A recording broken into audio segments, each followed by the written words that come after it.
Haleluya, haleluya. Salam, salam sejahtera untuk kita semuanya pagi hari ini. Kembali kita berjumpa dalam ibadah online. Saya percaya kita semua dalam penyertaan Tuhan yang luar biasa. Dimanapun kita berada, mari kita siapkan hati kita untuk datang kepada Tuhan. Kita percaya saat kita memuji, kita menyembah Tuhan, Dia boleh melawat kita pagi hari ini. Terpuji nama-Mu Tuhan untuk selama-lamanya. Ini kami umat-Mu, kami datang karena Engkau Bapa kami yang baik. Biarlah pada pagi hari ini Tuhan, Engkau puaskan hati yang rindu akan Engkau ya Tuhan. Sungguh hati kami haus akan Engkau ya Tuhan. Seperti rusa yang merindukan sungai yang berair, demikian hati kami Bapa. Haleluya, haleluya. Mari kita mau katakan pujian ini, kita naikkan bersama-sama seperti rusa. Haleluya, haleluya.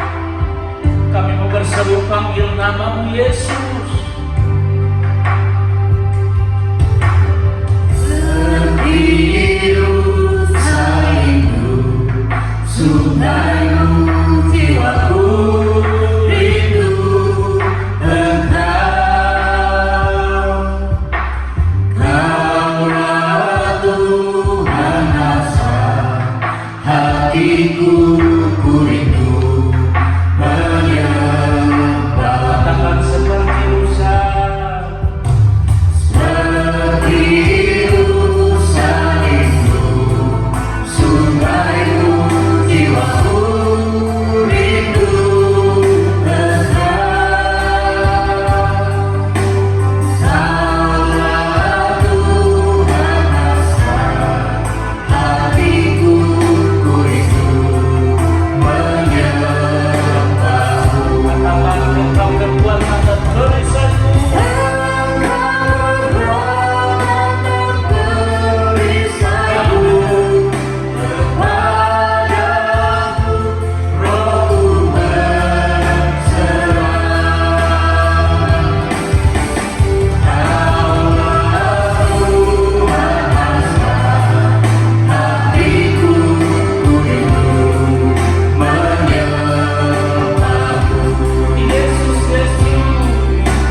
Engkaulah segala-galanya buat kami ya Tuhan. Hingga pagi hari ini kami panggil Engkau Yesus, Yesus. Karena Engkaulah satu-satunya penolong bagi hidup kami. Tidak ada yang lain yang kami pujikan setelah pagi ini selain nama Tuhan Yesus yang di atas segala-galanya. Terima kasih Bapak buat kesempatan pagi hari ini. Kami beribadah, kami memuji Tuhan, kami menyembah Tuhan. Berkati kami semua, baik kami di tempat ini bahkan seluruh jemaat yang ada di rumah masing-masing. Kami semua diberkati. Terima kasih Bapak, dari awal sampai pada akhirnya ibadah ini hanya untuk hormat kemuliaan nama Tuhan saja. Di dalam nama Tuhan Yesus kami berdoa. Haleluya. Amin. Puji nama Tuhan. Tuhan Yesus memberkati kita semuanya. Dan tiba saatnya kita akan bersorak-sorak bagi Tuhan. Haleluya. Haleluya.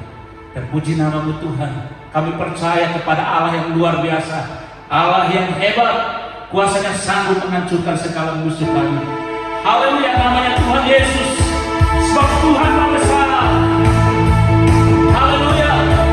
Kita menyanyi ini bersama-sama. Kita memanggil Tuhan Tuhan. Kita bersama-sama. Tuhan Maha Besar, dasar terbukti, yang dahsyat dari segala. Tuhan Maha Besar, dasar terbukti, kuasanya dahsyat menghancurkan musuh. Tuhan Maha Besar, dasar terbukti, yang lebih dahsyat dari segala. Tuhan Maha Besar, dasar terbukti, kuasanya dahsyat menghancurkan musuh. Haleluya. Kamu silakan berdoa Tuhan yang damai. Katakan bersama-sama begini. Haleluya. Sekali lagi kemuliaannya. Haleluya.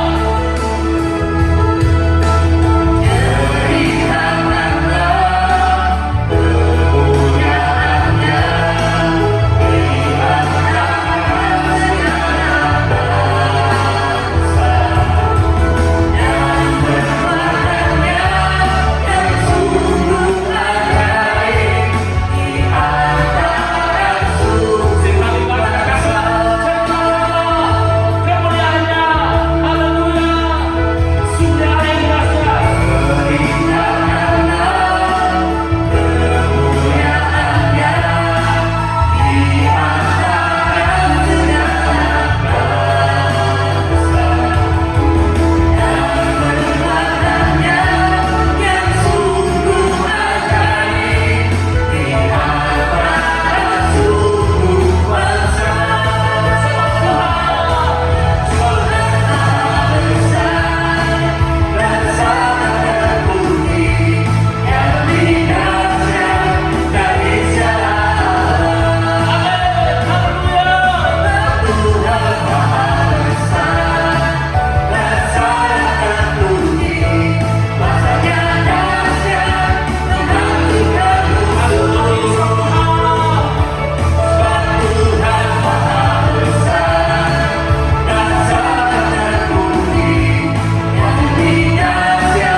Haleluya.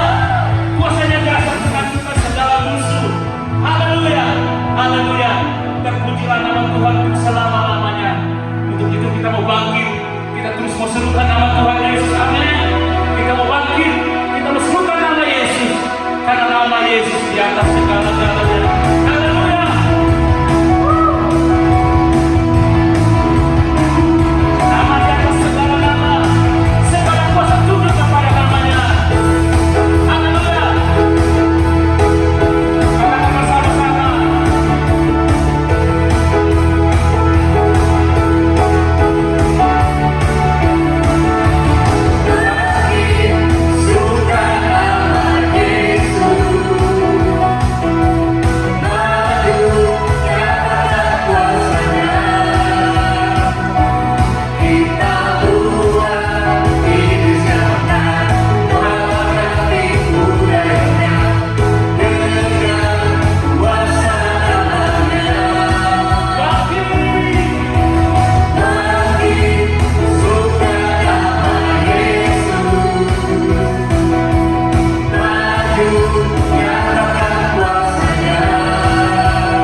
Segala kuasa tunduk kepada nama Tuhan Yesus.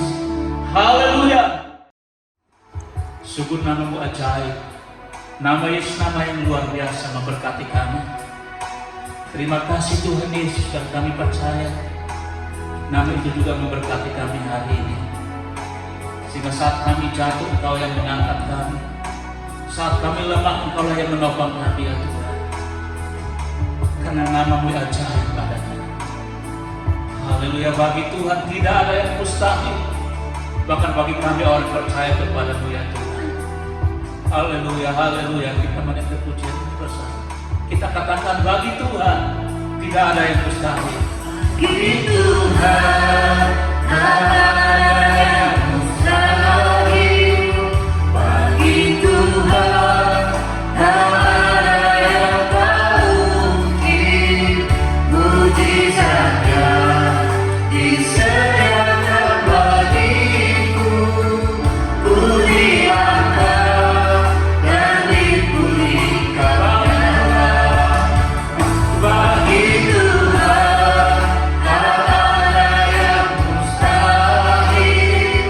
Bagi Tuhan tak ada yang tak mungkin. Mujizatnya disediakan bagiku. Ku diangkat dan dipulihkannya. Ku yakin saat Engkau berfirman, Ku yakin saat Kau berfirman. Ku menang saat Kau bertindak. Hidupku hanya ditentukan oleh perkataanmu. kami aman karena Kau menjaga. Ku aman saat Kau menjaga. Ku kuat saat Kau menopang. Hidupku hanya ditentukan oleh kuasa-Mu. Dengan iman katakan bagi Yesus Tuhan. Tuhan tak ada yang mustahil. Saya akan Bagi Tuhan tak ada yang tak mungkin. Mujizatnya disediakan bagiku. Ku diangkat dan dipulihkannya. Bagi Tuhan tak ada yang mustahil. Bagi Tuhan tak ada yang tak mungkin. Mujizatnya disediakan bagiku. Ku diangkat dan dipulihkannya. Bagi Tuhan tak ada yang mustahil. Bagi Yesus tak ada yang tak mungkin. Mujizatnya disediakan bagiku. Ku diangkat dan dipulihkannya. Ku diangkat dan dipulihkannya. Ku diangkat dan dipulihkannya. Haleluya, haleluya. Terima kasih Tuhan. Yesus kasih. Tidak ada yang mustahil bagimu Tuhan. Tidak ada yang tidak mungkin bagimu. Haleluya, haleluya. Terima kasih Tuhan. Terima kasih Tuhan Yesus. Terima kasih. Hidup kami dipulihkan. Hidup kami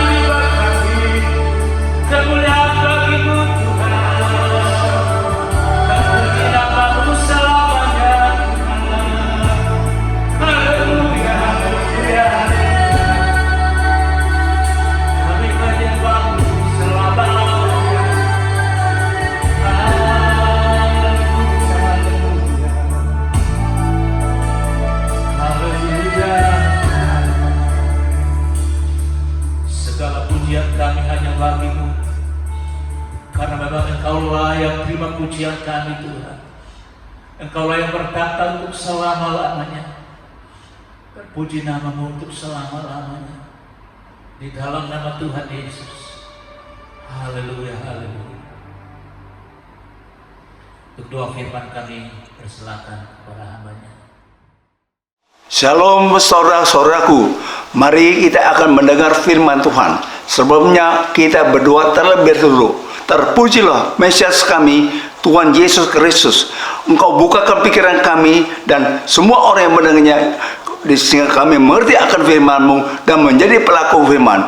Karena Engkau hidup, apa yang kami minta kepadamu pasti Engkau mendengarkannya dan Engkau meluruskan dalam nama Yesus. Amin.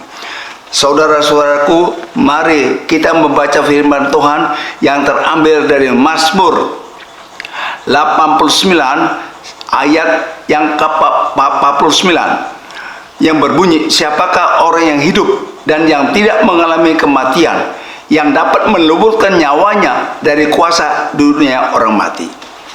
Semua orang hidup, baik laki, perempuan, anak-anak, mesti mati.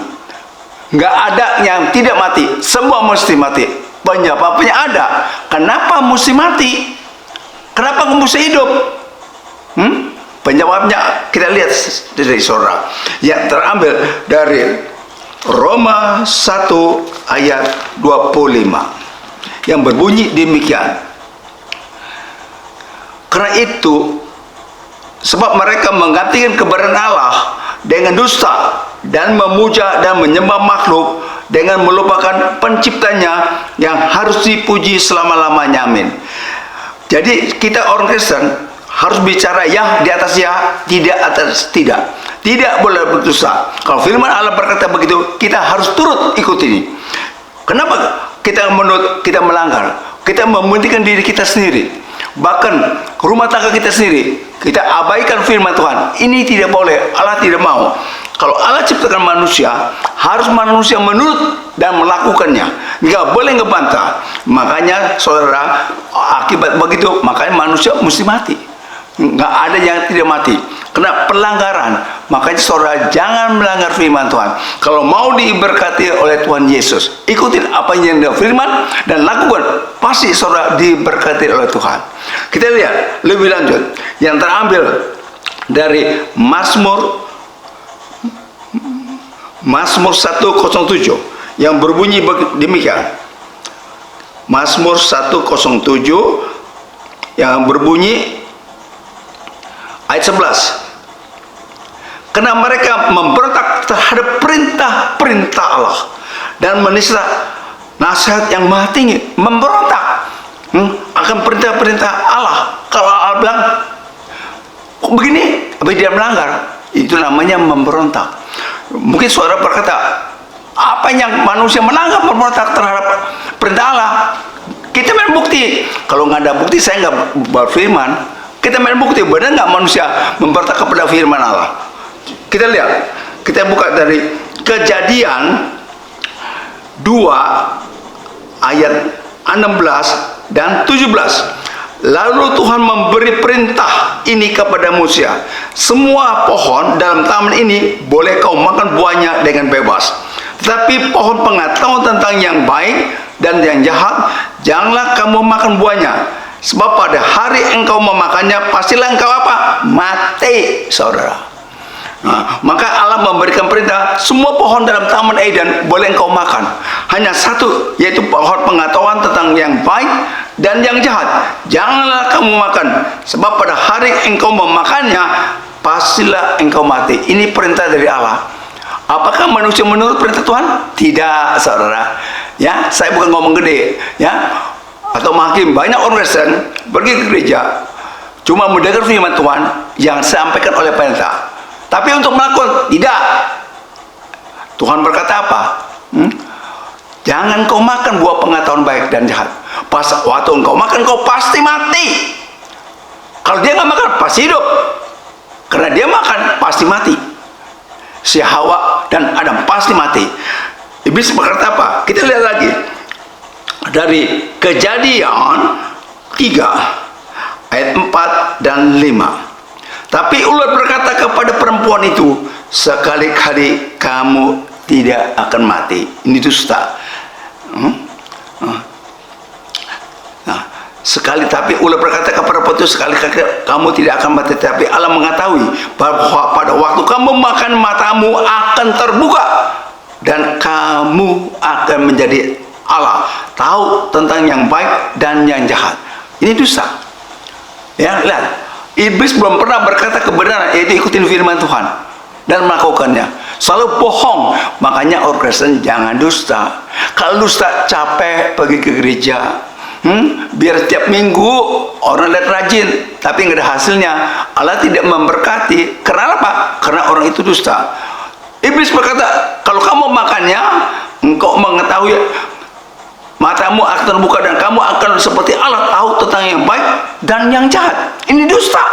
Allah pesan jangan makan. Tapi manusia dengar perkataan setan pakai ular. Akhirnya dia memakannya. Akibat dia memakannya, manusia, laki dan perempuan, anak-anak juga mesti mati, saudara. Kita lihat akibat dia makan. Firman Tuhan berkata apa? Kita lihat Kejadian 3 ayat 14 sampai 19. Lalu berfirman Tuhan Allah kepada ular itu, karena engkau berbuat demikian, yaitu dusta, terpuruklah engkau di antara segala ternak dan di antara segala binatang hutan. Dengan perutmu lah engkau akan menjalar, dan debu tanahlah akan kau makan seumur hidupmu. Aku akan mengadakan permusuhan antara engkau dan perempuan itu, antara keturunanmu dan keturunannya akan merebut kepalamu, dan engkau akan merebut tumitnya. Sebab firman Tuhan kepada perempuan itu, susah payahmu waktu mengandung akan kubuat sangat banyak. Dengan kesakitan engkau akan melahirkan anakmu, namun engkau akan berahi kepada suamimu, dan ia akan berkuasa atasmu. Lalu firman Tuhan kepada manusia, karena engkau mendengar perkataan iblis istrimu dan memakan dari buah pohon yang telah kuperintahkan kepadamu, jangan makan daripadanya, maka terkeluarlah tandanya karena engkau dengan bersusah payah engkau akan mencari rezekimu dan tanah seumur hidupmu, sementara duri dan rumput akan dihasilkan bagimu, dan tumbuhan padang akan menjadi makananmu. Dengan berpeluh engkau mencari makanan sampai engkau kembali menjadi tanah, karena dari situlah engkau diambil, sebab engkau debu dan engkau akan menjadi debu. Lihat ular, dia jalan pakai perutnya. Nggak ada ular punya kaki. Kalau dia ketemu orang, dipagut kaki kita sama ular, ya. Dan orang yang pagut juga bunuh ularnya sampai mati. Perempuan kalau melahirkan anak antara hidup dan mati, ya. Nggak ada orang melahirkan anak perempuan berkata aku girang punya anak, nggak sakit, nggak ada, ya. Pasti orang perempuan melahirkan anak menjerit-jerit kesakitan. Tuhan berkata, waktu mengandung engkau sengsara. Emang sengsara. Orang mengandung enak, perempuan bawa perut, jongkok juga susah, apa segala macam juga susah.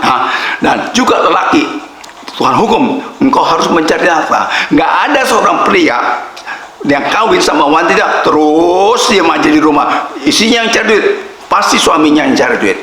Makanya saudara, dia harus mencari duit untuk hidupin keluarganya. Makanya akhirnya dia mati kembali kepada debu. Makanya sekali lagi saudara, jangan melanggar perintah Tuhan. Kalau kita melanggar perintah Tuhan, akibatnya fatal. Kita lihat Kolose 3 ayat yang ke-25 berkata demikian, barang siapa berbuat kesalahan, ia akan menanggung kesalahan itu, karena Tuhan tidak memandang orang. Jadi seorang, barang siapa berbuat kesalahan, ia akan menanggung kesalahan itu. Adam dan Hawa makan yang dibujuk oleh ular melalui Hawa. Karena Tuhan tidak memandang orang, harus menanggung kesalahan itu. Makanya sampai sekarang, sekali lagi, kalau ular ketemu manusia, pasti dimatikan. Tapi sebelum ular itu dimatikan, dia akan memanggut kaki orang tersebut. Dan perempuan melahirkan anak pasti menjerit-jerit. Nggak ada perempuan melahirkan anak ketawa-ketawa, ha, aku senang melahirkan anak. Tidak ada, saudara. Sakit luar biasa. Waktu mengandung juga susah, bukan main, ya. Apa-apa susah. Nggak ada modusio orang hamil, nggak ada, di dunia ini nggak ada, saudara. Pasti orang hamil itu jelek, biar bagaimana juga lelaki harus cari nafkah, cari duit. Nggak mungkin lelaki diam di rumah si yang cari nafkah, nggak mungkin, saudara. Ini firman Tuhan, ya. Nah, makanya saudara, jangan sekali-kali kita melanggar firman Tuhan dan melakukannya. Akibatnya fatal. Artinya Adam dan Hawa diusir dari Taman Eden oleh Allah. Itulah sebabnya mengapa manusia mesti mati, karena mereka melanggar perintah Tuhan. Kita lihat lagi lebih lanjut yang terambil dari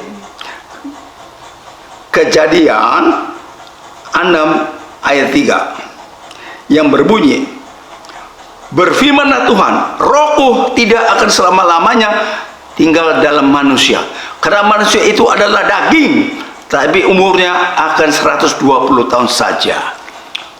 Oleh karena melanggarnya, maka roh Tuhan yang dia kasih nafas kepada kita tidak mungkin tinggal di dalam tubuh manusia, karena manusia itu daging, tetapi umurnya akan 120 tahun. Nggak saja, nggak ada orang hidup terus abadi. Firman Tuhan harus dilakukan. Kenapa firman Tuhan mesti dilakukan dan percaya dan lakukan? Kenapa? Lain dengan manusia. Tuhan kalau kasih perintah, harus perintah itu, yaitu firman-Nya, dilaksanakan, terjadi. Tapi manusia tidak memberikan firman, ya. Makanya firman Allah tidak boleh didengar. Kita lihat benar apa enggak. Kalau keluar firman dari Allah harus jadi. Kita lihat, kita main bukti, ya. Yang terambil dari Yesaya 55 ayat yang ke-11. Demikian firmanku yang keluar dari mulutku, ia tidak akan kembali kepadaku dengan sia-sia, tetapi akan melaksanakan apa yang ku kehendakinya dan akan berhasil dari apa yang ku suruh padanya. Jadi firman Tuhan kalau dia berfirman harus terjadi, tidak boleh tidak, saudara. Tapi manusia tidak bisa berfirman. Nggak, kalau dia berfirman nggak mungkin jadi. Makanya orang suka nyumpah, biar mati kamu, saya sumpahin, nggak terjadi, saudara, ya. Itu bukan firman, itu kemauan dari manusia. Tapi kalau Allah berkata engkau harus menderita memakan buah yang diakali oleh ular, yang pakai oleh iblis yang pakai binatang ular, pasti engkau mati. Makanya demikian firmanku yang keluar dari mulutku, ia tidak akan kembali kepadaku dengan sia, dia akan melaksanakan apa yang Tuhan firman, ya, dan akan berhasil apa yang kusuruh kepadanya. Beda, saudara. Ya, Allah yang nama Yesus akan mengampuni dosa kita kalau kita minta ampun, tapi bukan berfirman, saudara. Bukan firman, saya bersalah ya Allah, dalam nama Yesus saya minta ampun, Tuhan ampunin, bertobat. Tapi bukan itu firman. Kalau firman mesti terjadi, Makanya saudara, rohku tidak selama diam dalam tubuh manusia, manusia itu daging.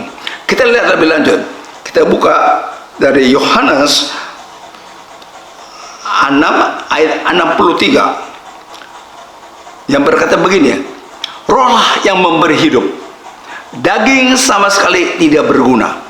Perkataan-perkataan yang kukatakan kepadamu adalah roh dan hidup. Memang benar, saudara. Manusia nggak ada rohnya, mampus nggak? Mati, saudara. Ya, biar kita makan yang sesat, yang bergizi, tetap mati. Yang bikin hidup bukan manusia, roh manusia. Roh yang memberi hidup, daging sama sekali tidak berguna. Apa daging tidak berguna? Mesti kita makan yang sehat, makan vitamin, ke dokter tetap mati. Perkataan-perkataan yang kukatakan kepadamu adalah roh dan hidup. Sekali lagi, manusia bisa hidup karena diberikan roh oleh Allah. Tapi karena melanggar yang tadi saudara dengar, si Adam dan Hawa makan buah terlarang, makanya mati, saudara. Makanya mati. Maka saudara jangan melanggar firman Tuhan. Kalau melanggar firman Tuhan, yang rugi bukan Allah, kita yang rugi. Kita yang rugi. Ya, orang dagang aja kalau rugi nggak mau, apalagi firman Allah. Allah itu kalau berkata benar, nggak pernah bohong. Ya, kita lihat lagi, kita buka dari Roma 9 ayat 28. Sebab apa yang terfirmankan akan lakukan Tuhan di atas bumi sempurna dan segera. Lihat saudara, apa yang difirmankan Tuhan akan dilakukan di atas bumi sempurna dan segera. Mesti terjadi. Tapi manusia, saya tadi ngomong nyumpain orang, nggak mungkin terjadilah, bukan firman lah, ya. Makanya saudara nggak usah takut. Kalau orang berkata dia barangkali dia quarrel, ribut sama saudara, dia sumpahin biar mati lu ketabrak, nggak mungkin mati lah, itu bukan firman lah, nggak terjadi. Kalau itu terjadi, berarti dia wakil Allah, nggak mungkin lah saudara, nggak mungkin terjadi. Makanya saudara takut kepada Tuhan. Kalau saudara takut kepada Tuhan, terjadi mujizat. Percaya dan melakukan. Sekali lagi, jangan dusta. Lihat iblis memakai binatang ular, dusta, makan, matamu akan terbuka. Engkau akan, kalau engkau makan, engkau akan seperti Allah, mengetahui baik dan jahat. Itu dusta, nggak boleh. Ya, kita lihat lagi. Benar iblis itu bapa segala dusta? Mari kita buka dari Yohanes 8 ayat 44 yang berbunyi begini. Iblislah yang menjadi bapamu dan kamu ingin melakukan keinginan bapamu. Ia adalah pembunuh manusia sejak semula dan tidak hidup dalam kebenaran, yaitu firman. Sebab di mana dalam dia tidak ada kebenaran, tidak ada firman. Apabila ia berkata dusta, ia berkata atas kehendak sendiri. Sebab ia adalah pendusta dan bapa segala dusta. Makanya iblis waktu dijatuhkan bekas malaikat, dijatuhkan jadi iblis ke bumi, dia ngakalin manusia. Dia ngakalin manusia.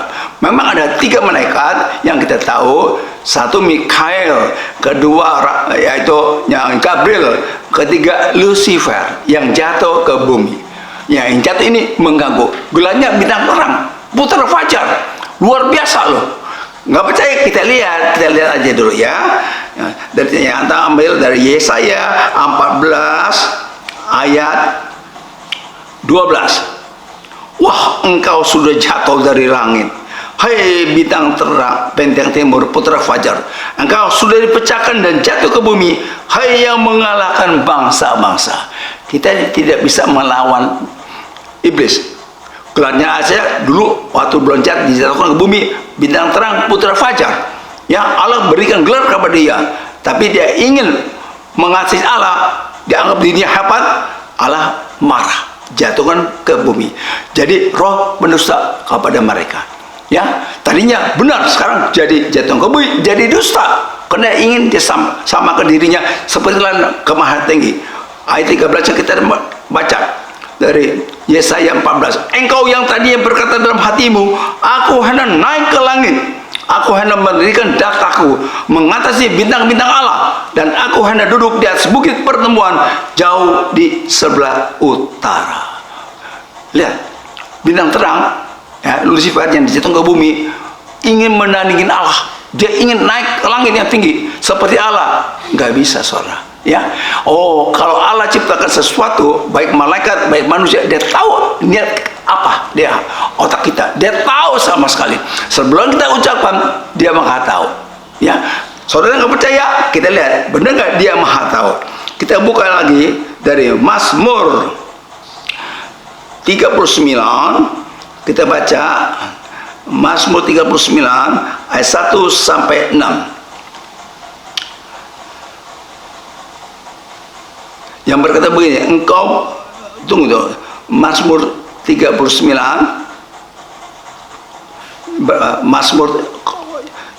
ayat 6 ya, kalau salah ya. Yang berkata,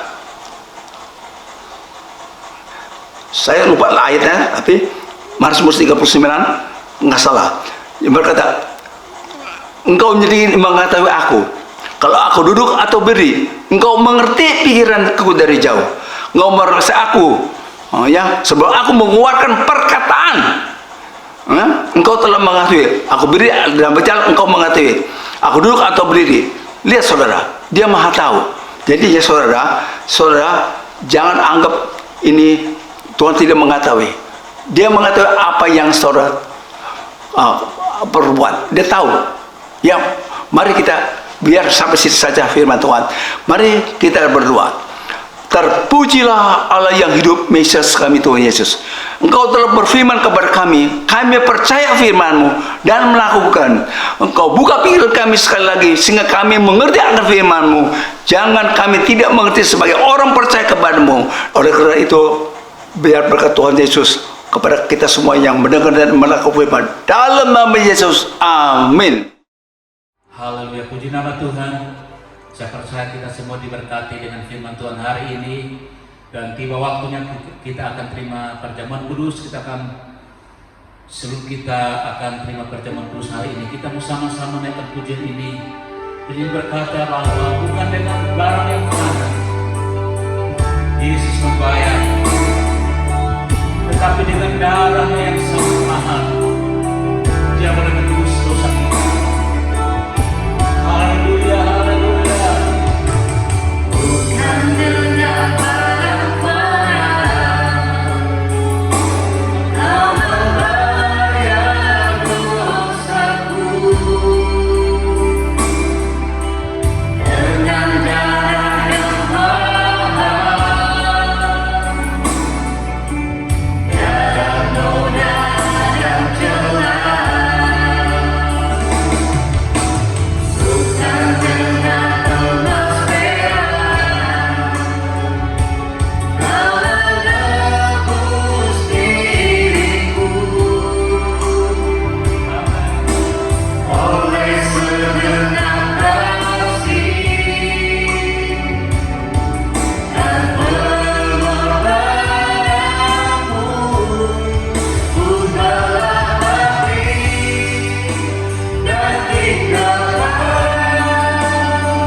Saudara-saudaraku, mari kita mengadakan perjamuan kudus. Sebelumnya kita dengar firman Tuhan yang terambil dari 1 Korintus 11 ayat 26 sampai 29 yang berbunyi begini.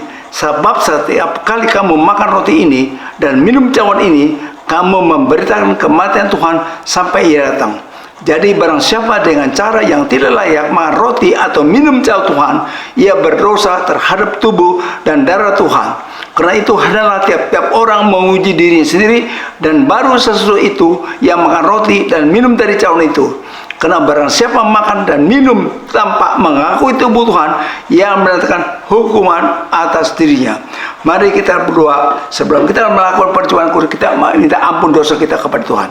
Tuhan Yesus, sebelumnya kami melakukan perjamuan kudus, ampunlah segala dosa-dosa kami hari ini maupun hari-hari yang telah lalu. Lewat perkataan dan perbuatan, kami percaya meskipun dosa kami merah seperti kain besi, akan menjadi putih seperti salju, berwarna merah seperti kain sumba, akan putih seperti bulu domba. Kami percaya Engkau telah mengampuni dosa-dosa kami. Dalam nama Yesus, mari kita ambil roti dan kita angkat tinggi-tinggi dengan tangan kanan kita yang berkata, roti ini adalah tubuh Yesus. Dengan iman kami akan memakan tubuh Yesus. Makanlah saudaraku dalam nama Yesus. Amin. Angkat air anggur ini tinggi-tinggi dengan tangan kanan saudara. Air anggur ini adalah darah Yesus yang kami akan minumnya dengan iman dalam nama Yesus. Minumlah saudara-saudaraku dalam nama Yesus.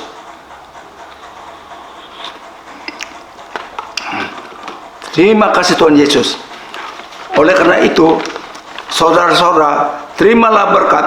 Saudara, terimalah berkat damai sejahtera Allah Bapa dan penyertaan Roh Kudus senantiasa menyertai kita sekarang sampai selamanya. Amin. Bapak Ibu, sekali lagi saya himbau jangan lupa untuk tetap saksikan ibadah online di YouTube. GBI Taman Surya 1 akan selalu tampil setiap hari Minggu jam 9 pagi. Jangan lupa untuk subscribe, like, share, dan komentar. Terima kasih.